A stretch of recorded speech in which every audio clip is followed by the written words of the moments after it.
Guys, listen, just got back in. Obviously, just seen the FA Cup. Was it the third round? Man City 10-1, And funny enough, I think Man City won't be happy with that. The fact that they've conceded the goal. And again, that's just the standards of the club. So, massive win for them. 10 goals at home. It was against Exeter, but I think what we can probably take from that is that they'll be looking at that kind of game, as a confidence boost for them for the rest of the season. Because to be honest with you, to win by 10 goals to 1, as I said, the goal that they conceded, they're not going to be happy with that. But it is what it is, man. So obviously Burnley beating Millwall 5-1. I think Newcastle got a late equaliser as well, make it 2-2 against who were they playing? Newcastle. Can't remember now. Who are Newcastle playing? I have to come back to that one. I can't remember. We've got a late equaliser. Fulham obviously winning 3-1. And to be honest with you, man, the run that Fulham are on, beating Middlesbrough 3-1, is crazy. Bournemouth, that's the one. Big up to Jude. Yeah, big up, man. Beating Bournemouth. Drawing with Bournemouth 2-2. I think the last minute penalty from Anthony Gordon. So yeah, man, Palace getting beat 2-1 by Macclesfield. Crazy. But yeah, the standout one obviously is the 10-1 to City, man. Semenyo scoring on his debut as well. So yeah, man, it's gonna be crazy. Everton 1-1 with Sunderland. Just seen it now. Sunderland winning 3-0 on penalties. Yeah, man, it's crazy. Ipswich beating Blackburn 2-1. Obviously, gonna watch Tottenham and Aston Villa. I think kickoff's at 5:30.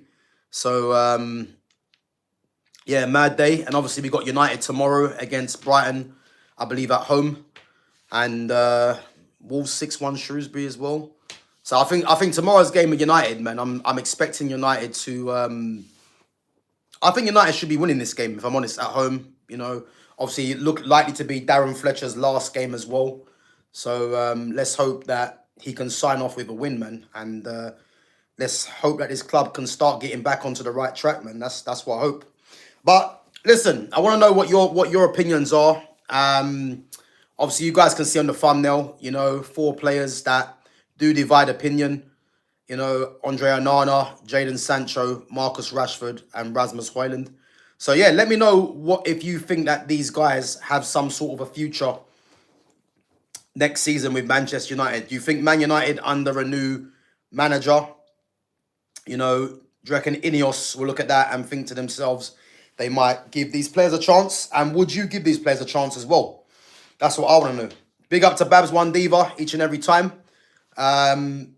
So yeah, guys, let me know what you think of the 4 players you see in the thumbnail, because I'm gonna have my say, but really I want to see what you guys think to see if there's any hope for any of these players coming back.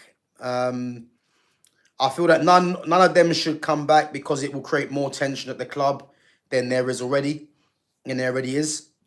I hear that, but I don't, because for me personally, and I'm going to touch on him right now, I know Jadon Sancho is a player that does divide opinion, and I'm a massive fan of Jadon Sancho, the footballer. Obviously, outside the pitch, people have a lot of opinion on Jadon Sancho, but I don't believe people can talk unless they actually know him. But in terms of his qualities, I'm a fan of Jadon Sancho, definitely. And I look at a new manager that's possibly going to come in. I think whatever manager that comes in will look at a Jadon Sancho and feel that he'll be useful. Because someone like Sancho, for me, doesn't become a bad player overnight. I think he's made... I think I wrote it down. So he's made 17 appearances so far this season for Aston Villa. Again, a lot of them have been sub-appearances. And obviously he's got 0 GA to his name. But again, someone like Jadon Sancho, for me, isn't someone that you define by numbers, because you can never have too many good footballers in your squad. And for me, he's a definitely good footballer. Maybe more suited to playing outside of England in terms of his quality. But I definitely do feel that Man United bringing him back, and if you think of Man United not getting Semenyo, but then you play a 4-2-3-1 and you've got 2 options for the left-hand side, why not have Matthias Cunha and Jadon Sancho as the two options for that side. Big up to Fitz. Big up to Christopher McGrath as well. Yeah, big up, man. Let's go through some of the comments quickly. So, Sancho hasn't been a good player for 5 years. It's not overnight.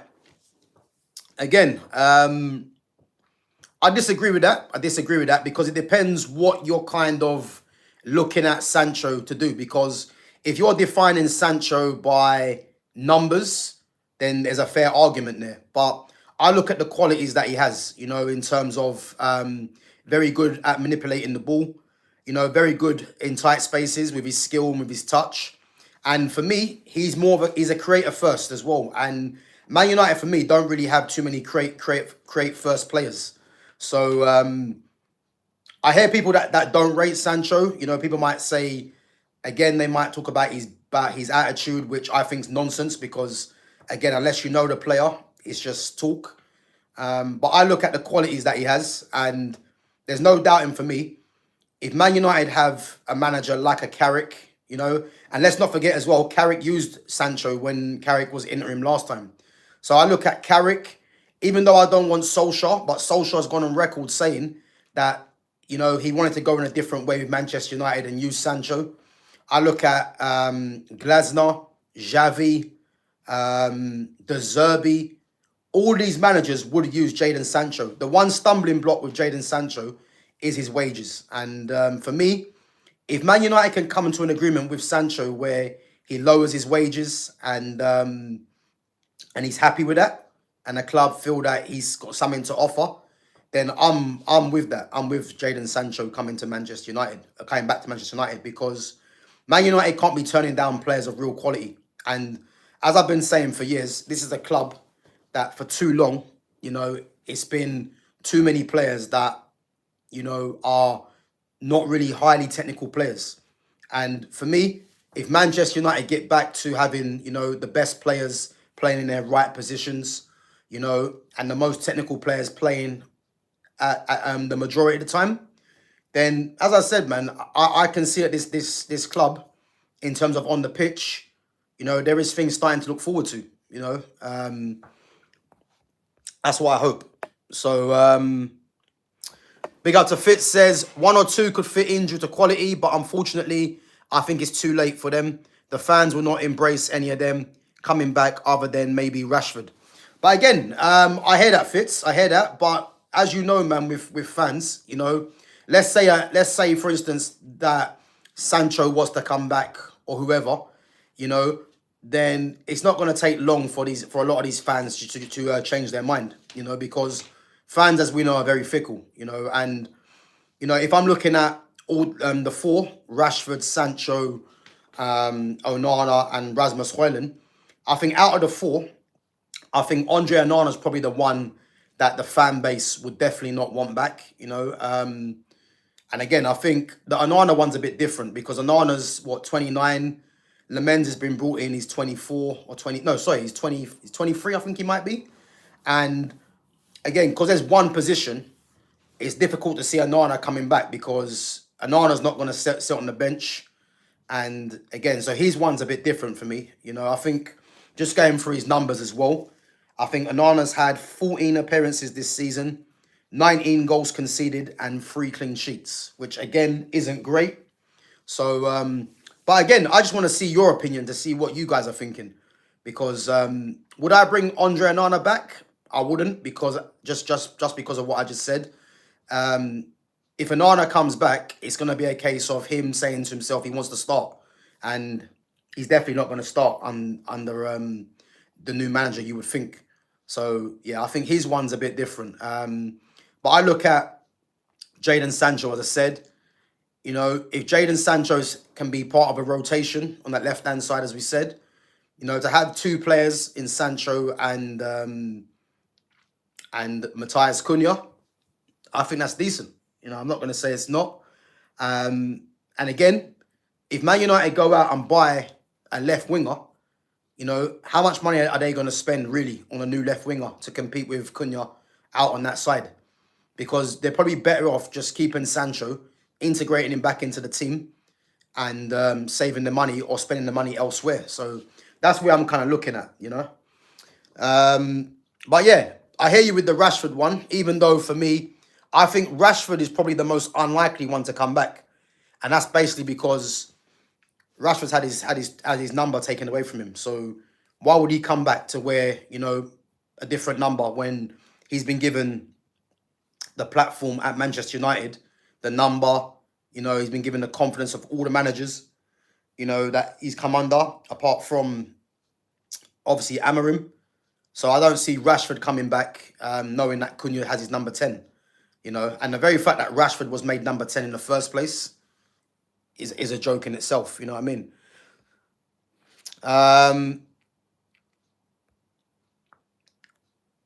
Rashford has already moved on at Barca, and they want him to stay in Spain. Sancho's a good player, but I just don't think he'd start.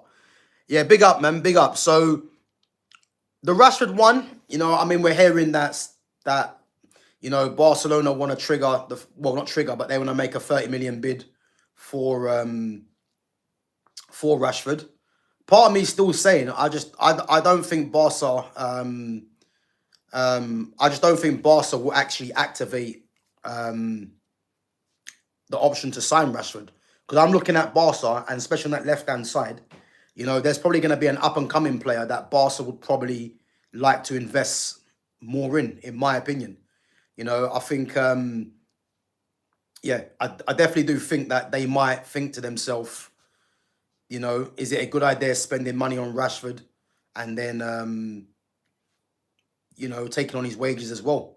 So I still think that's in the balance. But yeah, I think the one with Sancho for me, it's more of a case of him lowering his wages and, you know, him being integrated really back into the squad. Because as I said, you know, there's people that will say Sancho at Man United will never happen. Again, I hear it, but I'm looking at a change of manager. You know, change of manager. You know, I'm not hearing that Ineos are totally done with Sancho. The one with Sancho is his wages. Because I believe if Sancho wasn't on the wages that he was on, you know, I don't think people will be saying that it's impossible for him to come back to Manchester United. I don't think they would be doing that. So yeah, I'm still hoping there is some sort of light at the end of the tunnel with Sancho, because people can say all they want that Sancho, it will never happen, but you never know. You never know. And again, his contract is probably one of the, or his wages is one of the biggest stumbling blocks for him returning. But you never know, man. You never know. Hojlund should stay at Napoli. The fans love him, and he can't do it in the Prem. Onana, I don't really know. Plus, I'd rather Lemens get more game time to get better.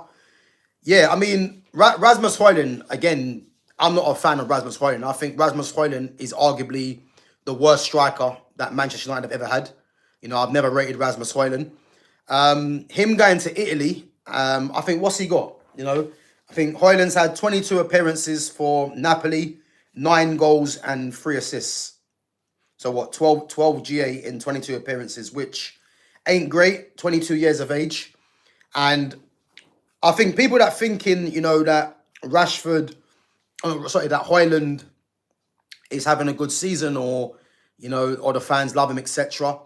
I think in terms of the league itself, you know, the Italian league, you know, is not built on physicality. So someone like Rasmus Hojlund, you know, if you're thinking of Rasmus Hojlund as being 6 foot, and you think that he's got good pace as well, especially in a league like that, you know, he would thrive a lot more than he does in England. But for me, he's someone that cannot be back at this club. You know what I mean? Because to think that we got Sesko as well, that's more or less replaced him, I'm more than happy with that, because Hojlund for me wasn't good enough. You know, and the main thing with me with Rasmus Hojlund, I wouldn't have minded so much if Hojlund had like good general play, but for me he was, you know, poor touch, you know, didn't really score enough goals. His first season, I think on paper people might look at it and think, you know, he had a decent first season, but other than that, man, to get to be getting 4 goals, 4 Premier League goals, having cost 72 million, and the second season you're meant to be kicking on. This is why for me, a player like that cannot be returning to a club that needs to be on the up. And as I said, if he had decent fundamentals to his game, it wouldn't really be that bad, because you still say to yourself, you know what, there's something to work with. This is why I don't mind Sesko, because you can clearly see with Sesko there is things there to work with. But with Rasmus Hojlund, yeah, there's no hope there, man, for me. You know. Mate, you are so true. Plus, I'm from the UK. Yeah, big up, man. Big up for coming on. Big up yourself. People forget that it was Sancho's partnership that made Haaland stand out at Dortmund. But again, Fitz, people don't really have any interest in that, because, Jadon Sancho's one of them players that he's just got a lot of negativity around him, and you can probably say there's parts of it which he hasn't helped himself, but a lot of it comes from the Eric Ten Hag days, where people picked a side of Eric Ten Hag or Jadon Sancho. And again, I'll stick to my guns till this day. When Eric Ten Hag decided to call out Jadon Sancho in the media when Man United lost the game, he had no reason to even go and do that. So, because he knew full well that you calling him out in the media, the fan base already have a thing against Sancho, and they're just gonna be like, oh, he's got a bad attitude, without even knowing the player. So if I was in Sancho's shoes, 100%, I'm saying my piece back to Eric Ten Hag, 100%. So I back him on that. But in terms of Manchester United themselves and not providing a platform for Sancho, like, why are we surprised? Because it isn't just Sancho, it's loads of other players as well. And for me, the partnership with Erling Haaland at Borussia Dortmund, you could arguably say Sancho played a major part in Haaland getting the move to Man City. Haaland's always going to score goals, but Sancho, his unselfishness as well was a major part of it. And as I keep saying, you don't become a bad player overnight. And that's definitely Jadon Sancho for me. I think if Sancho stays in England, and has the right kind of manager to get the best out of him, there's a player in there, no doubt. And as I said, it's one of them things for me that if he doesn't stay in this country, I can definitely see him going elsewhere and still forging a career, because the guy's still only 25 years of age, so he's still got a lot of quality about himself, man. So I believe in him, because, as I said, I like footballers, and for me, I definitely do think there's a player still there. Sancho, due to his age and possible resale value, doesn't make any kind of sense, so let him go on the cheap. Again, yeah, kind of touched on that. I think when you're saying due to his age, I don't agree with that, because he's only 25. 25 is no age, really. So he has resale value. The thing with Sancho is that it's about regular playing time. So I hear it, to be fair. You can't let him go on the cheap. This is why I'd keep him and try and renegotiate a new contract.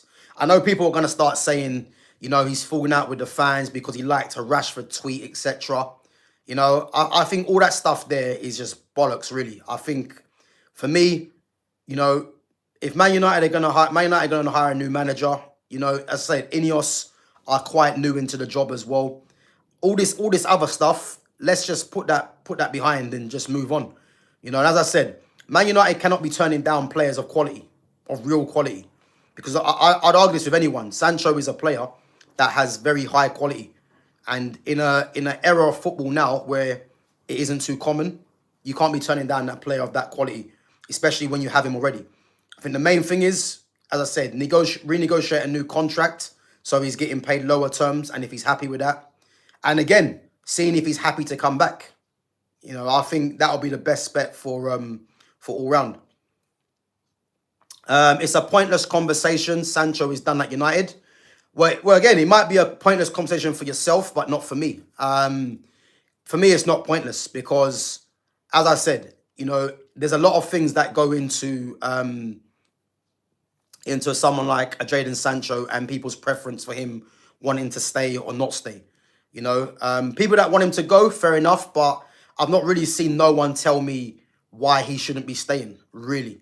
You know, apart from the obvious. You know, I'm looking at the footballer, because the footballer himself, you know, there should always be belief that players like that should be at least being given at least a chance, you know.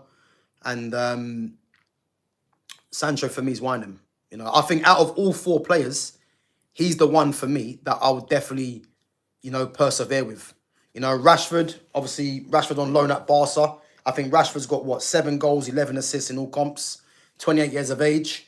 As I said, him coming back to Man United for me is more of a tougher one because his number's been taken. So it's clearly shown to him that, you know, there's other players there that they actually favour. The one with Onana, we just mentioned already earlier. Rasmus Hojlund, for me, I'm not a fan of him, so I wouldn't take him back, no way. And then it leaves Sancho. And I look at change of manager, change of system. You know, if he's competing on that left-hand side with Matthias Cunha, I'm happy with that, man. I'm happy with that. 25 years of age. Yeah, it's just about lowering his wage. And that's what, for me, I'll be looking at if that can happen. Sancho's contract expires in the summer. We have a year extension option, but I think he's planned to leave for a while now. That's why he would only accept last-minute loans for the last 2 seasons. Yeah. And this is the thing that, yeah, I was aware of as well. So, yeah, his contract does expire in the summer. Even him at Aston Villa, you know, I think Aston Villa should probably look at making his loan a permanent, you know, if they can. But a player of that quality on a free transfer, you know, tell me what players that you're going to get of that quality around Europe. You're not. So, because I'm looking at Man United. If Man United invest in another wide player, let's say, to play on the left-hand side, who's actually out there that are going to be gettable and that's going to cost less money than what Sancho did, or will be on less money? There ain't really players out there really like that. So if you've got a player like that, and you know, has there been talk about them renegotiating his contract? I don't think there has, but yeah, I'm still hoping that there can be some sort of resolution, because I'm telling you now, any manager we bring in now, I would very much doubt they wouldn't rate a Jadon Sancho. I very much doubt that. But again, it's going to come down to the contract, and let's see what happens, you know.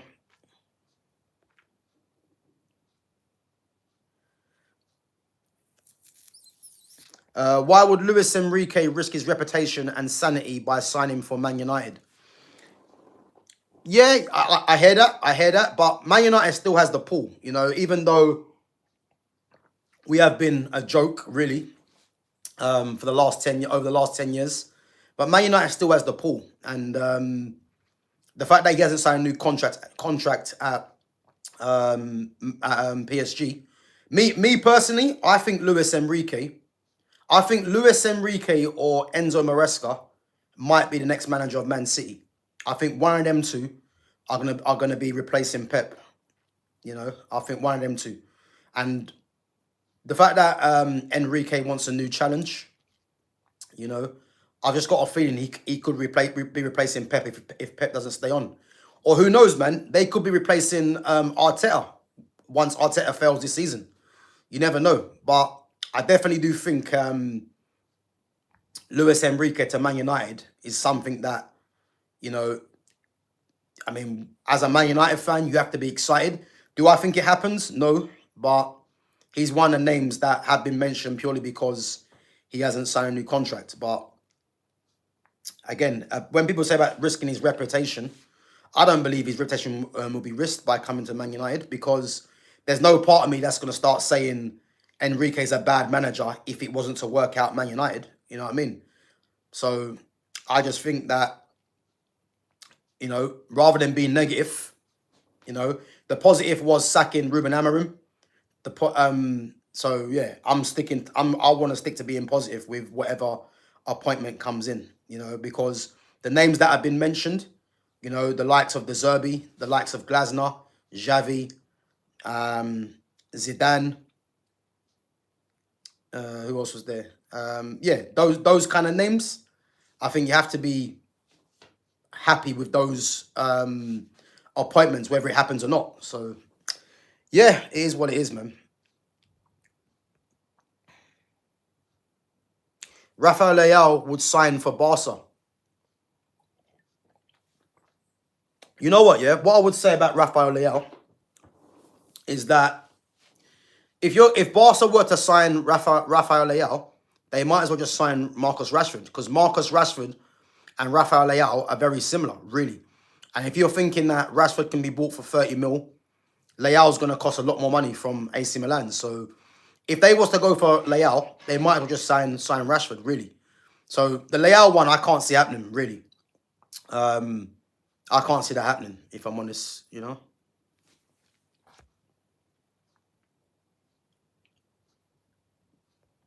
Neymar Dino, big up. Yes, people, big up yourselves. Guys, make sure we're smashing the likes.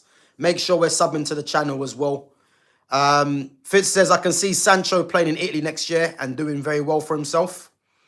Yeah, I could see that. Maybe back to Germany. You know, I think Dortmund's always been mentioned, but I don't think he should be going back to Dortmund. I think the Dortmund path has already been trodden, really. Italy. I mean, I'm trying to think what kind of team he could go and play for Italy. You know, probably the likes of an AC Milan. You're looking at.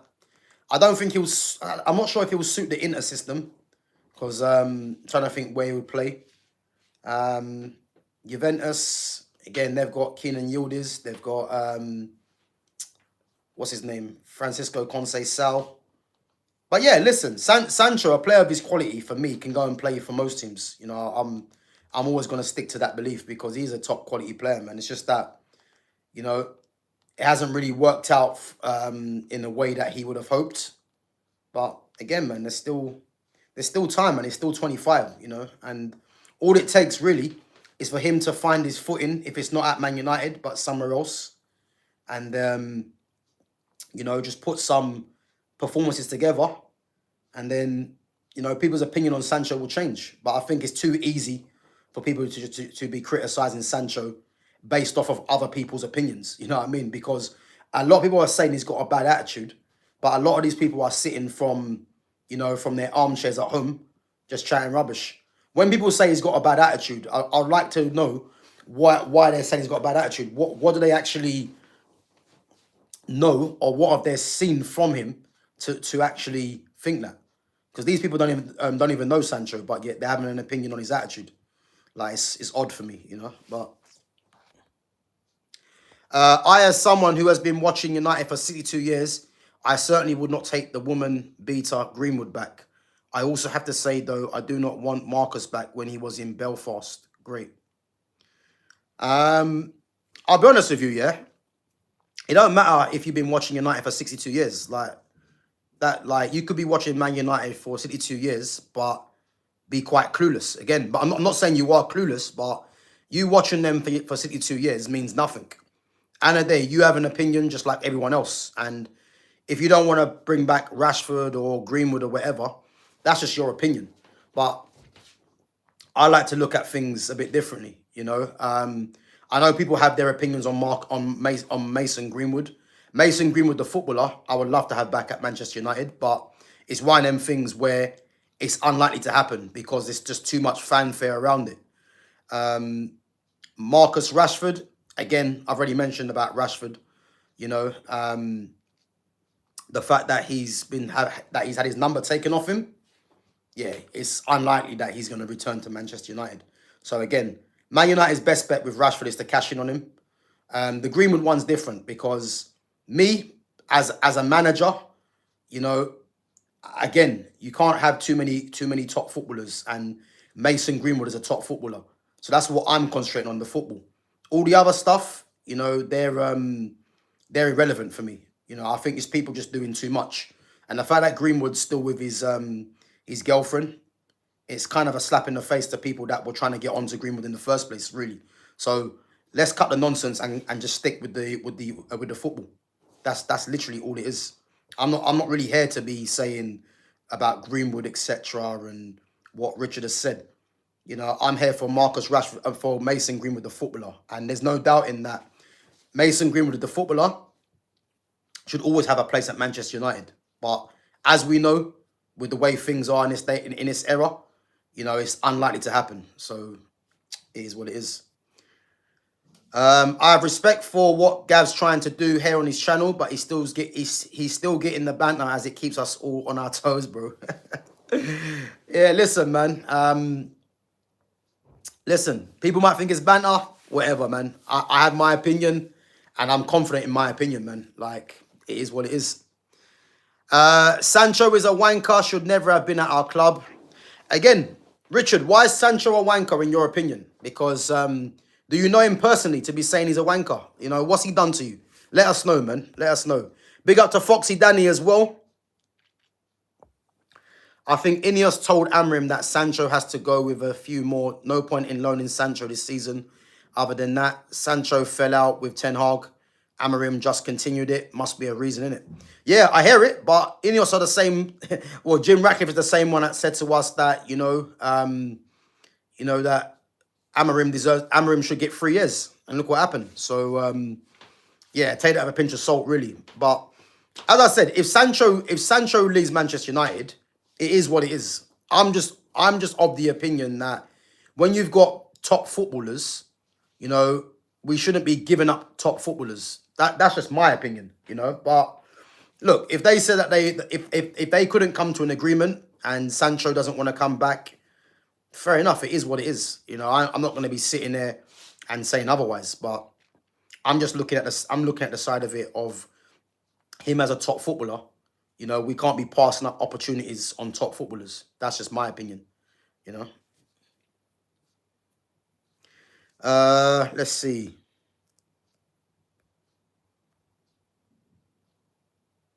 Bubble wrap. If you're still in there, yeah, listen.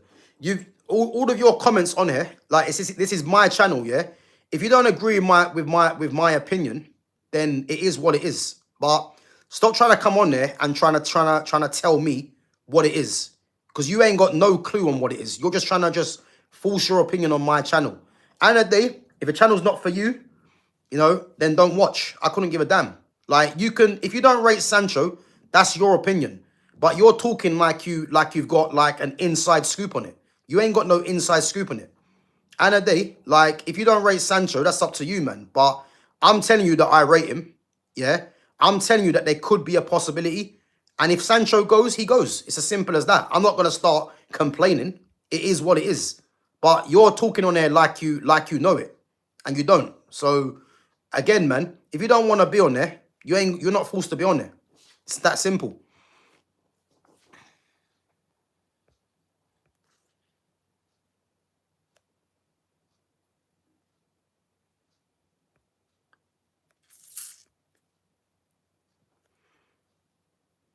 Rashford is going to come, especially if Ollie's in charge. No, I don't see that. Again, I don't even think Solskjaer's going to be manager. I think Carrick's going to get it to the end of the season. I think Carrick's going to get it, and Carrick should get it. And the reason why I don't think Rashford's coming back is literally what I said. The fact that Rashford has had his number taken off him. How could he come back to Manchester United knowing that the club gave him everything and now his number's been given to someone else? You know, I can't see it happening. For me, it's either going to be maybe Barcelona or definitely a new club. I don't see him coming back under any circumstances for me.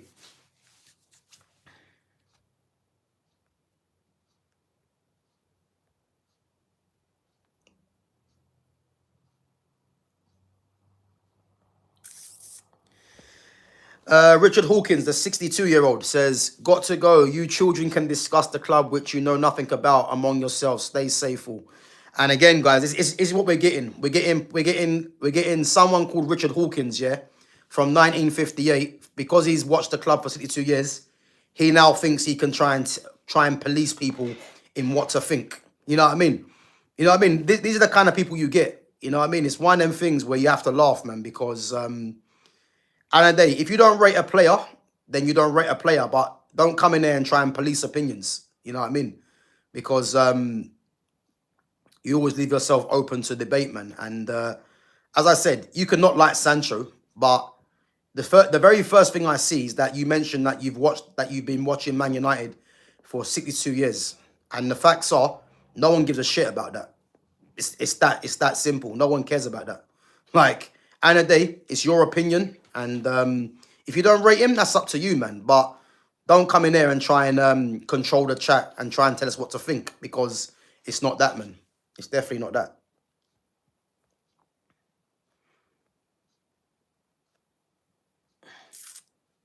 Yeah, listen, Fitz, I second that, man. Richard, the 62-year-old, chatting rubbish.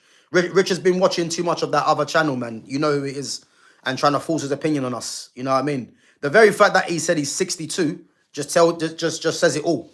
Because he thinks because he's 62, he can kind of control the chat. Listen, man's got too much experience and knowledge in football for Richard. That's it. You know what I mean? So Richard, go and do one, man. Man, don't need you back on there. Big up to Lumi. Big up. Yeah, listen, Lumi. I thought you'd be back. Where was you the other night when Arsenal drew with Liverpool? Liverpool should have won the game. You and where's Clockenders? He's not on there either. Clockenders tried telling me that Saka's top 10 in the world. All for that to be hooked off by for Madueke. That's what happens, isn't it? Richard, I thought you was fucking off and you're still on there, yeah? United has an ethos, and if you do not understand that, then support Chelsea or City. Richard, if you're still here, yeah, the ethos should be winning, yeah? Don't come in there with all this bollocks, man, about United has an ethos. You know what I mean?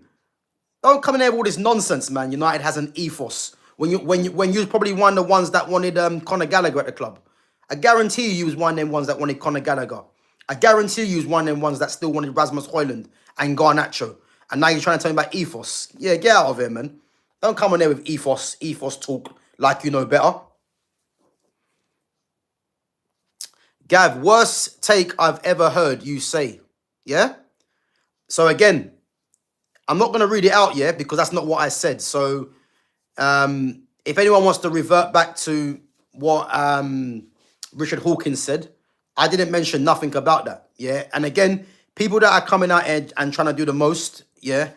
At the end of the day, I'm looking at Mason Greenwood, the footballer. That's all I care about. Yeah? All the other stuff, you know, that is out of my control. But the footballer has a right to be at the club. And I'd argue that with anyone. You know, people coming out here and having their opinion and saying about this and that. At the end of the day, man, you're doing too much. You know what I mean? How about just focus on the football and keep all the other stuff, you know, to people in that kind of role that can deal with that. You know? Stop trying to police opinions. You know what I mean? It's weird, man.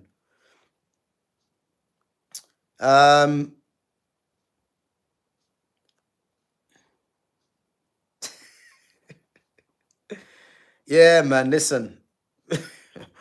Yeah, listen. Richard. Oh, you're 68, Richard. Okay, man. Well, my advice to you, Richard, man, go and get yourself a cup of cocoa, man, and call it a day, because you're coming on there trying to police. You're trying to say you know fuck all about the club. Listen, you don't know what I know. You probably watched me for the first time, and you're coming on there talking nonsense, man. So, as I said, if you don't want to be here, man, you're not forced to be here. But you're not going to be policing anyone's opinions on here because you're 68. You know what I mean? That's not how it works, Richard, unfortunately for you, man. Like, if you want to have a proper footballing conversation, then that's what it's about, man. But don't come on here and try and control the chat because, you know, you're not forced to be here, man.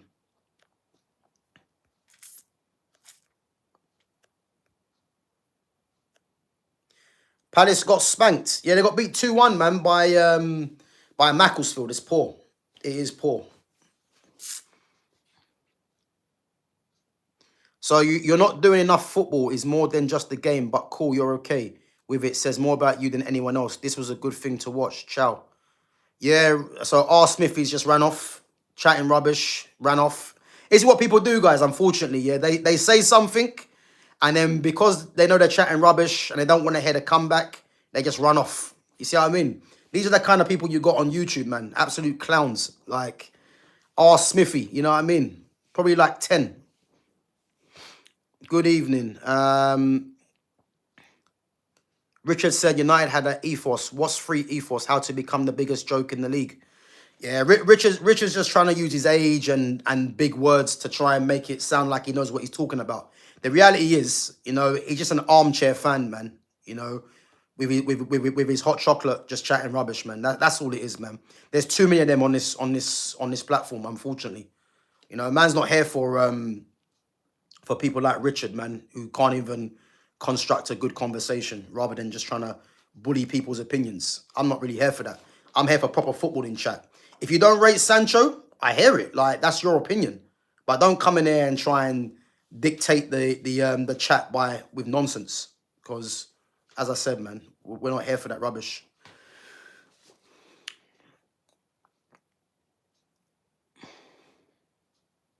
Yeah, but Fitz, you know what, Fitz, yeah?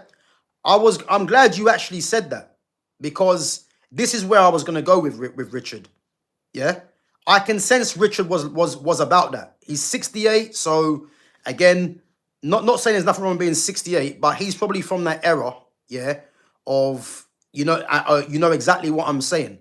So, as I said, man, I had a feeling he was going down that line, and when you're getting people that are going down that line, it usually says more about them than anything, you know. So, because he's come on there, and the first guy he went for is Sancho, you know. But he probably rates Rasmus Hojlund, and we probably know why that is. And again, there's a lot of these people that are about, unfortunately, you know. So you just have to be aware of them, you know, unfortunately. So is what it is.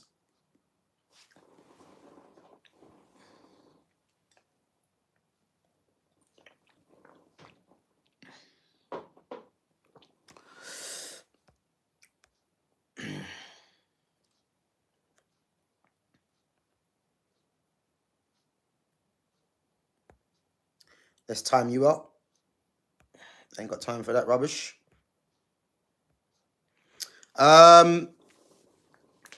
Yeah, big up, man. Says, do you want Lacey to start versus Brighton, and who would be your ideal new manager? Yeah, big up to Grizzly, man. At least you're one of the newcomers that's coming with some decent chat, man.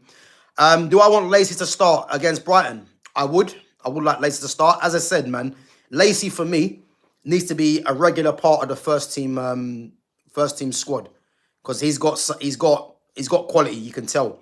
The problem that Lacey is going to have is that you've got in this new system, the 4-2-3-1 or the 4-3-3, you're going to have Ahmad or Mbuemo playing those positions. So Lacey, really, it's going to be hard for him to get game time. But for me, with the quality that he's shown so far, he definitely has to be someone that gets minutes and prove himself. Because, you know, I've been saying this from whenever I first saw him play, and this was in the academy, I said that he's got traits of Phil Foden about him. You know, and when he come on against Burnley the other day, you can see that's a player that's very confident, and you can see that that's a player there that definitely has potential. So yeah, man, I would like to see him start. Do I think he starts? I think because Fletcher might be slightly under pressure to get United through to the next round, you know, and obviously help his own cause as well. I don't think he starts Lacey for me personally. I think Lacey will be on the bench, but, you know, I think Lacey will come on again. But I don't think he starts, if I'm honest. I think he might go with a similar team. I think he goes with a similar team that played against Burnley. You know, but this time you might see Bruno start from the right, Cunha in the 10, and Dorgu on the left probably. He might go with that again. But for me, Lacey has to be involved, whether he comes to the bench or not.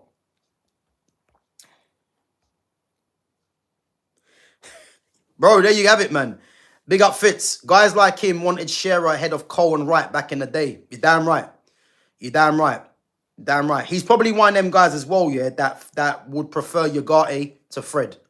So you know where we're going with this. I can guarantee you he's that guy. I can just sense it in his messages when he was putting them in. You can tell, you know, when he mentioned that he's 62, yeah, we knew it was that kind of time, man. So listen, man, that's an issue that he's got to deal with. You know what I mean? Let's just hope he don't come back on here again, man, because he'll get cooked yet again.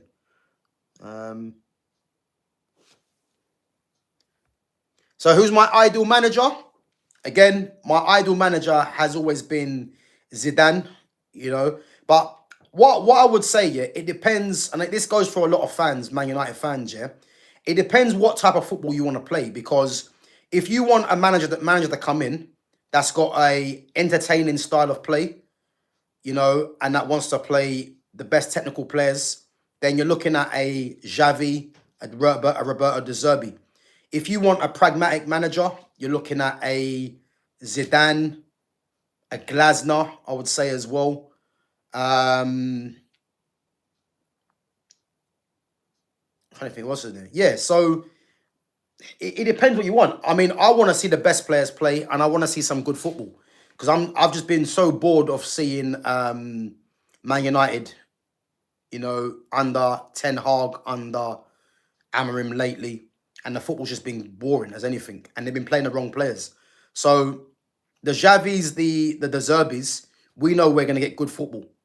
You know, we know that they're going to play the most technical players. Again, Zidane's always been an idol of mine from playing and not even managing, but from playing, and the respect that he's going to command as well. Obviously, he's more pragmatic in comparison to De Zerbi and Xavi, but I would definitely look at Zidane. But again, just go and get me a manager that wants to play entertaining football, because we've been starved for too many years, man. So that's what I'm hoping for, really, you know.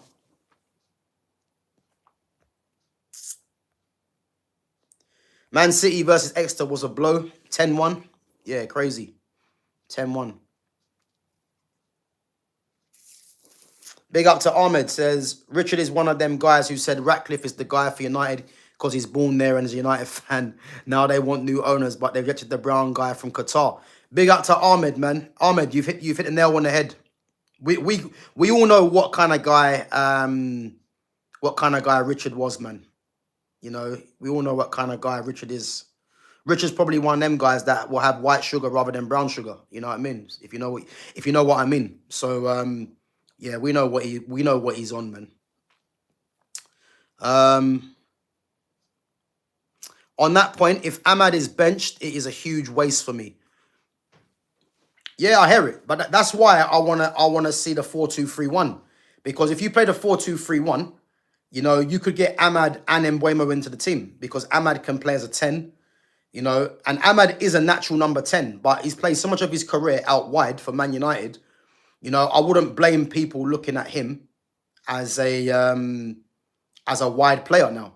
But for me, he can still play in a 10, no doubt. And what I would say is, you know, there's no way I want to see him play as a this wing back thing was nonsense, man. So yeah, let's just hope that Ahmad doesn't get benched, because Ahmad's one of our best players, man. You know, and you have to find a position for your best players, and let's hope it's him as well, man. But the team that I'll play for Man United in a 4-2-3-1, again, you guys probably know where I'm going with this. Man United's best team for me, 4-2-3-1. I'm looking at guys, sorry, I keep pausing, yeah, because I'm just watching the Villa and Tottenham game, yeah, and Boubacar Kamara's picked up an injury, and again, if it's a, let's hope it's not a long-term one, because that could derail their title push. So it looks like he's coming off for Yuri Tillemans. So and again, man, it's FA Cup, man, and it's ridiculous, man. He's got another injury, but yeah, nah. So for me, the 4-2-3-1, I would have the back four of Mazraoui right back, left back Patrick Dorgu, Matthias de Ligt the captain, or if you're going to put Casemiro captain, and Lenny Yoro, or you can put Heaven in there as well. Because for me, I think Aiden Heaven for me has made Lisandro Martinez irrelevant in a sense, because Aiden Heaven's quicker than him. You know, he's arguably stronger than him as well. You know, I think he's as good on the ball, if not better. And obviously he's younger and he's got more potential. So the fact that Aiden Heaven's coming in doing what he's doing, I think Lissandro's days are numbered in a sense, you know. And then obviously Maguire for me would be a great fourth choice backup. So yeah, I'd like to see Lenny Yoro and De Ligt for me, centre back. And if you got Heaven, you know, and then left back for me, I said Dorgu. Midfield, Kobe and Casemiro. And then Mbeumo on the right, Ahmad in the 10, Cunha on the left, and then Xerxes up top. I would like to see. But again, you know, Sesko, again, has shown his last game that he's definitely got something. And to be fair, he's finishing against Burnley was 2 great finishes, especially his second one. So, yeah, I definitely do think, man, there's potential for this team. And again, in the summer or in January, I mean, do I think United spend in January? I'd like to think so. I think the fact that Cameroon are out now, that Baleba deal, I'd like to see get pushed over the line.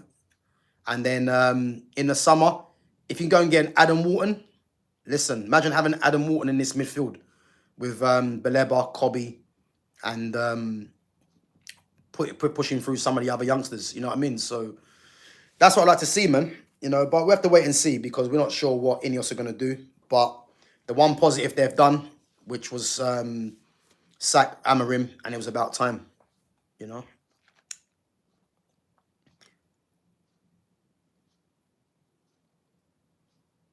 So what would you call the list of managers who still are managers? Because I want to hear what people's thoughts are on power managers should hold. Well, but again, this is a good question, really, because what I would say, yeah, is that the very fact that Amorim had the cheek, yeah, to say he's a manager, not a coach, yeah, Amorim knew full well he was a coach. You know that. And this is why I kept saying, yeah, Amorim's a manager, not a coach. The reason I said that is not because I thought Amorim wasn't a coach. It's because a coach's first job is to improve the players. And he wasn't doing that. So the fact that his contract actually says head coach and he's trying to pull the wool over our eyes by saying he's a manager, he knows he's not a manager. He knows he was a head coach.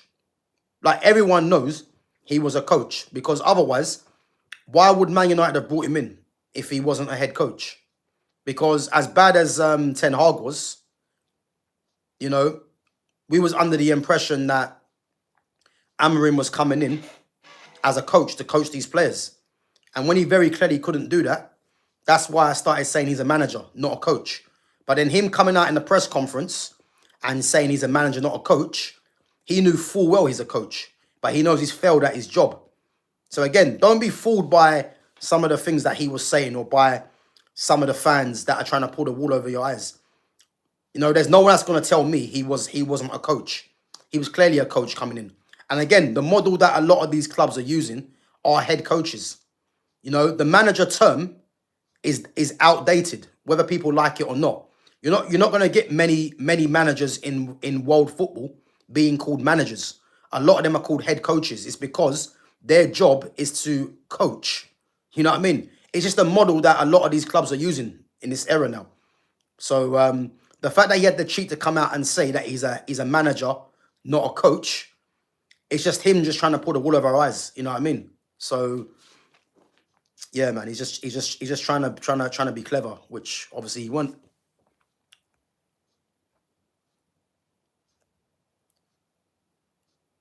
When Ahmad comes back, he takes the starting spot over Mbeumo. Again, would I have Ahmad starting ahead of Mbeumo? 100% I would.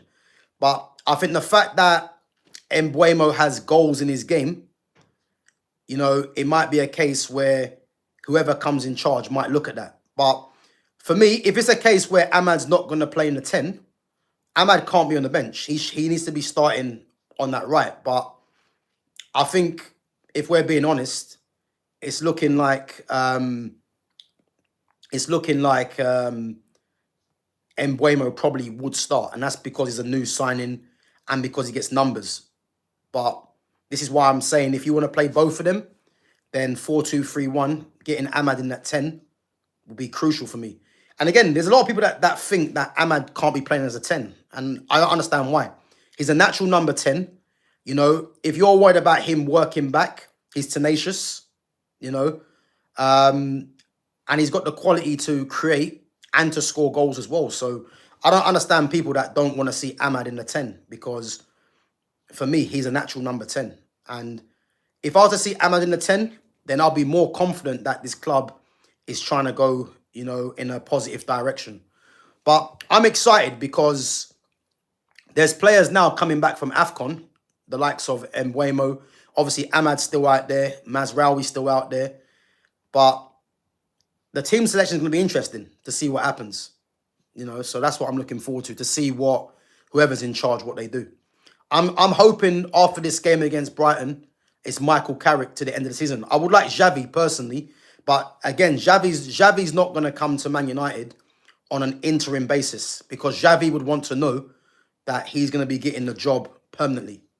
So I think the Xavi one is different. You know, Carrick, I think, won't mind taking the interim to the end of the season, and then knowing that there's someone else coming in, and then it might help his credentials.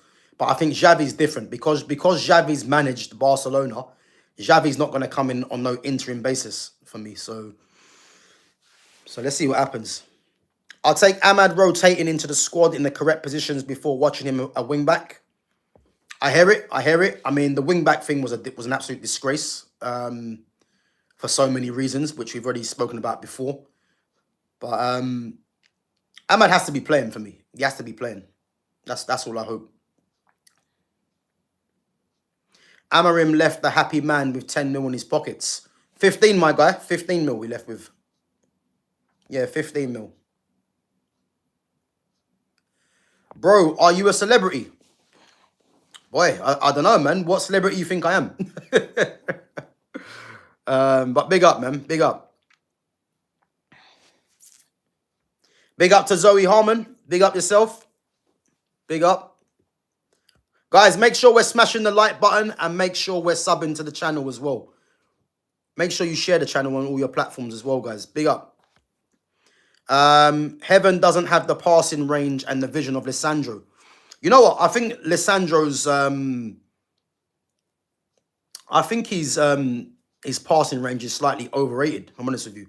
You know, I think Lisandro is a good footballer, but I think there's a lot of over the top in regards to Lisandro Martinez. But what I would say is, yeah, Heaven might not have the passing vision of Lisandro, but that's just one facet to the game.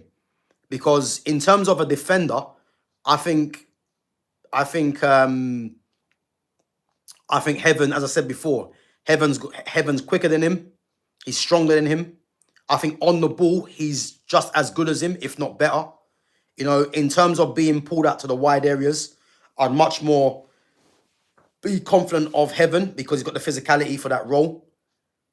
He's younger as well, so he's got room to grow as well. So I think everything's in Aiden Heaven's column to be better than Lisandro. So what I would say is Lisandro's position is going to come under threat for me because I think the fact that Lisandro's been out, good play.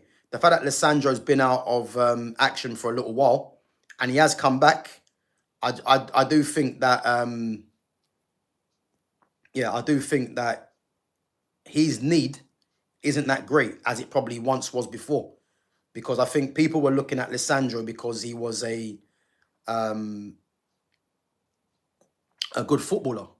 But I think we've seen with Aiden Heaven, Heaven's as good as a footballer as him.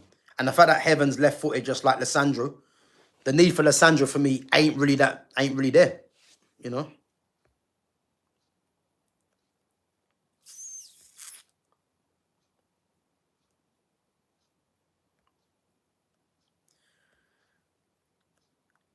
Grizzly says, where would Bruno play? He wouldn't. He wouldn't. He'd probably be playing at another club, hopefully. So, yeah, this Bruno loving, not on here, man. Not on here. Listen, Bruno Fernandes, as I keep saying, yeah, if you're looking at Bruno as someone that should be playing because he gets stats, then that's your opinion. But for me, if Manchester United want to move in a different direction and do anything serious, they have to move on from Bruno Fernandes because he's a massive detriment to the team. You know, you saw it the other night when, and credit to Fletcher as well for making the change, yeah. But the very fact that Bruno comes back into the team and Cunha's poor, why are we surprised? Because again, Cunha was good. I won't say he was outstanding, but he was a lot better when Bruno wasn't there. And why is that? Because Cunha and Bruno Fernandes are very ball dominant players, and you can't have two of them in the team. Something has to give. So the fact that Bruno was out the team and Cunha was in a way thriving when Bruno wasn't there. How surprising is it that Bruno comes back into the team, plays in the 10, and then for some reason Darren Fletcher plays Cunha as a right winger when Cunha's never been a right winger.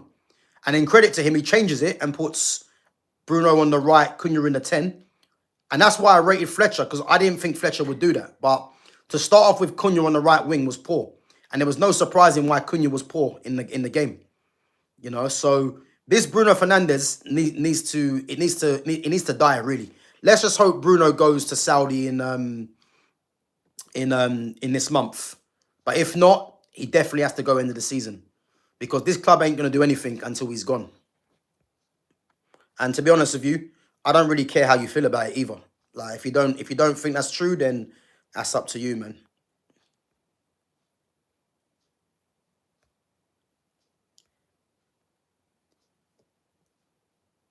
Yeah, big up to Crawley Eagle, man. Long time, man. Big up, my guy. Where you been hiding?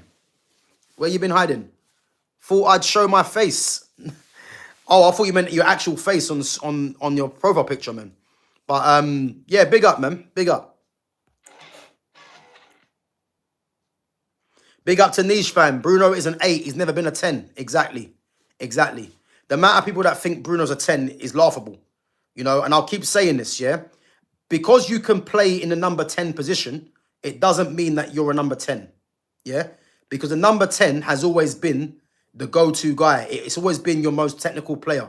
It's always been your maverick. And as I said, Bruno Fernandes is no maverick. You know, he's no maverick. He's a box-to-box midfielder. So he's a number 8. Okay? He can play in the 10, but he's not a 10, if that makes sense.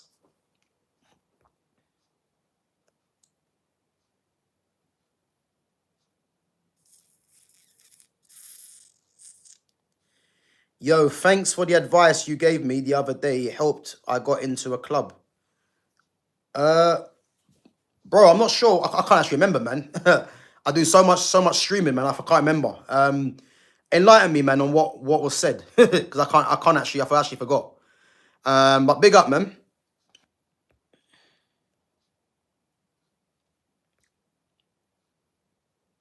Yeah, exactly. I'm just hoping, yeah, that any manager that comes to Manchester United now identifies Ahmad as a 10 and goes in that direction, because I'm sick and tired of seeing the same old shit, you know? And if a manager can come to Manchester United and look at Ahmad and think, you know what? Let's see if Ahmad can shine in this position and give him his chance, I'm all for that. But as I said, man, it's until I see a manager do that, I'm always going to be skeptical. But I think all we can do is hope, you know, because I'm looking at the fact that Mbeumo's there now. And there's no doubt in that if you want to play Mbeumo and Ahmad together, Ahmad's going to have to play in the 10. It's that simple. So let's see. Do you think Baleba will be a United player come the end of the summer, or is that over because of Amarim sacking? But no, Baleba's a club signing, man. He's not an Amarim signing. He's a club signing. And Baleba's going to be bought. And you know what it is now, yeah? I was saying United need to go and get Baleba from 2 seasons ago. You know what I mean? I think a lot of people are probably a bit new to the Baleba thing now. I've been saying Man United need to sign him from when he first came to the club. Because if anyone remembers, yeah, Baleba went to Brighton from Lille. And he was doing bits there at Lille. And then as soon as he went to Brighton, there was something that I saw in him. And I said to myself, this was like 2 or 3 seasons ago. I said, he's going to end up at one of the big clubs in the world.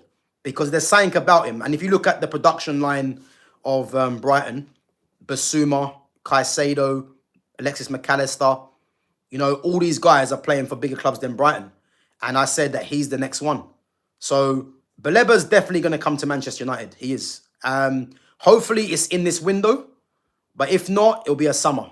But he's definitely going to come. He's the main target for me in midfield. And again, guys, let's just put to bed this Conor Gallagher thing, because I'm hearing people say that because Aston Villa are going for Conor Gallagher and because Unai Emery is a good manager, how can we not want Conor Gallagher? Listen, I don't really give a damn that Villa want Gallagher. You know, maybe they're looking at his energy, you know, as an option in their team. I don't know, yeah. But there's no way Manchester United, good play. That's a goal. What a goal. What a goal. What a goal. Oi, Aston Villa, what a goal. Emiliano Buendia, what play. That was a great goal. The way they worked that. But there is no way that Conor Gallagher could be coming to Manchester United. And the fact that people are saying that because the midfield is that shit or whatever they're saying, you can't be turning your nose down at Conor Gallagher. Yes, you can. Conor Gallagher was never a signing for Manchester United. Never. You know what I mean? Never a signing for Manchester United. So, yeah, man, it's crazy. Gav, what Palace player would you like at United? Can only pick one. Adam Wharton, easy. Adam Wharton. But Adam Wharton for me, yeah, I would love to see a midfield. And again, guys, my FIFA team now, yeah, my FIFA team that I've got, I'll run you through my FIFA team. And I'm on my second season, yeah. I've got my two goalkeepers are Lamens, and I just bought Juan Garcia from Barcelona. Yeah, they're my two keepers. My two right backs. Oh, sorry, I've got one right back. I've got Jed Spence at right back. My centre backs, I've got Delict, Ronald Araujo, Murillo from Nottingham Forest, and Aiden Heaven. My two left backs, I've got Dorgu, and I've just done a swap deal with Malacia for Ian Matson at Aston Villa. My midfield, I've got Baleba, Walton, Kobe Mainu. In the 10s, I've got Ahmad, and I've just brought Mason Greenwood as the big summer signing. On the right, I've got Mbuemo. On the left, I've got Cunha and Desiree Doué. And then my strikers, I've got Xerxes and Benjamin Sesko. So that's my team, yeah? And let me tell you this now. You see Adam Wharton? He's a bad boy. He's a bad boy. He's passing, he's positioning. Like, he's a bad boy in the game. So Adam Wharton's the one player, man, from Crystal Palace. But if I'm honest with you, I don't think we're getting Wharton. I think Wharton goes to Man City. I think he goes Man City. I think he for me is I know people might say Elliot Anderson, but he's the Rodri replacement for me. He's the Rodri replacement for me. Adam Wharton. I'd love Wharton to be at Man United, but I just can't see it happening. But we need to go and get Baleba. No doubt. Yeah, listen, Mamba, listen. It's mad though, isn't it? Because where was you when Arsenal drew the other night? You know, it's what I mean about you Arsenal people. You only come on when Arsenal win. Like, it's poor. When Arsenal win, you know, or if another team loses like City, or you want to come in the chat and just start, you know what I mean, doing the most. And then when Arsenal falter, you guys are nowhere to be seen, man. It's poor. It's poor. But listen, this is why you guys are going to fail this season, man. And I just hope you've got the same energy and come back. If I can pick one United player for Palace, Cunha maybe. Yeah, I hear it. I hear it.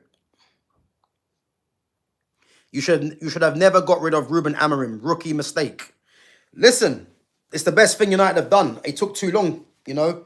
It took so long, but the best thing we've done was got rid of Ruben Amorim. You know, you guys need to be looking at with Arteta as well, because when Arteta fails this season, I'm gonna be here, man, for the tears, man, because that game against Liverpool, if we're being serious, yeah, Liverpool should have won the game. That second half was an onslaught, and You know, it's 6 points, which is nothing. But let me tell you this now. As they said in Game of Thrones, winter is coming. And Arsenal's time is going to come. I promise you. They got Nottingham Forest next game away, yeah? Don't be surprised if it's a draw. Don't be surprised. Yeah, big up, man. Verbic. Big up. Derby versus Leeds prediction. Don't know. I think... I think Leeds probably win that. It depends what team Leeds play because they might change their team. So, it depends. Guys, anyone watching the Aston Villa and Tottenham game? Tottenham are struggling, boy. But that goal from Aston Villa, listen, great goal.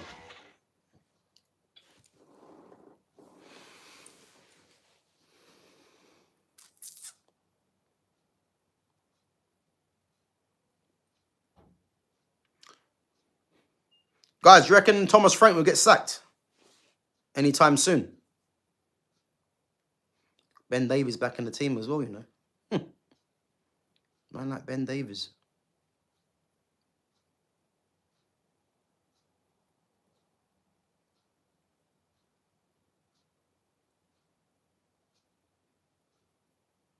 Well, they're playing Fred back. Archie Gray, Danso, Van der Ven, the captain. You know what? Van der Ven's one player, man, I'd love at Man United, but he would cost too much money. Tottenham scouting here to get a Van der Ven is mad because Van der Ven's a very good player. Oh, Richarlison hamstring. Richarlison hamstring. My God, Tottenham are in trouble. Richarlison's pulled his hamstring. He's their top goal scorer as well. Crazy. Absolutely crazy. Huh. Guys, anyway, we're going to wrap it up. Yeah, big up Fitz, man. No worries, my guy. Guys, we're going to wrap it up anyway. If there's any Arsenal fans in the chat, so when Man United are playing Arsenal in a couple of weeks' time, guys. So I'm going to do a live watch along. So I'm going to have Owen from B2R Sports coming on as well for the watch along. Obviously, Owen's a Man United fan. Obviously, Fitz is going to come on as well. And if there's any Arsenal fan that wants to come on and for the live watch along, Man United versus Arsenal, let me know, guys. Let me know. So we're going to do a watch along, man. So it'd be good to have an Arsenal fan in there along with us Man United fans and we can watch the game together. So yeah, let me know if there's any Arsenal fans and you guys want to come through and do the watch along, which is in a couple of weeks' time. It's going to be a massive game, you know.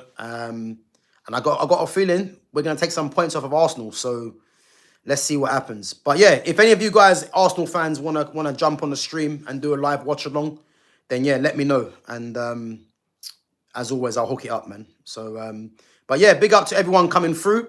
Big up to, yeah, exactly. Let's see if they step up, man. I very much doubt it, but let's see. Let's see if they can, you know, put their face on camera and be held accountable for when we beat them. You know, something's telling me I don't think it will. But yeah, listen up. Make sure you smash the like button. Make sure you sub to the channel. Make sure you share the channel as well. I'm 15 subs away, guys, from 1.9k. So yeah, obviously, if you do enjoy the content and the channel, then make sure you sub to it as well. And I'm going to be back tomorrow, obviously, for the Man United versus Brighton match reaction. And then obviously we're back to normal next week. And then we got the small case of the Manchester derby coming up on the weekend. And then it's the Arsenal game. So let's see what happens. But yeah, big up to all the mods. Big up to all the newcomers coming on as well. Even Richard Hawkins, the 68-year-old as well. And as I said, guys, make sure you you share the channel. And we'll be back tomorrow after the game. Can't remember what time the game is. But as always, keep an eye on the notification to see when I go live. And